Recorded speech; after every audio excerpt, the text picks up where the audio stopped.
Pêşmerge Diyarbakır'ın ku li 12 kilometre dûreken Dalê li herêma Selmasê komeke terorîstên Daişê heye.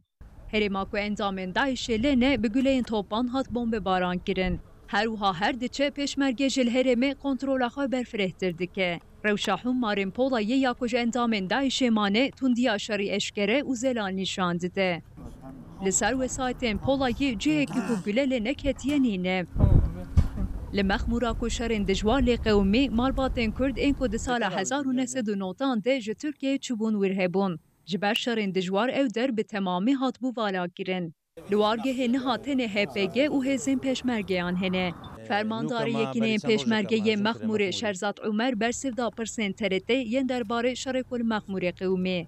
بري چند روزه ما هجوم كره مخموري مخمور ما آزاد كل دست دحشان ونوك دحش تقريبا 15 حتى 10 كيلومتر المدورن و آخری وانش او شکستینه وان قوت نینه نوکا برانبری پیش مرگه هیچ قوت نمانا سن سیاره که همر هبون اوش لی سوتانن و ما جماعتی وکو هزی پشتوانی یک يعني توبخانه ما قصف كرن و جماعتی پیش مرگو پیش مرگش هجوم كرن ناو مخموري تقريبا وان نيو ساعتا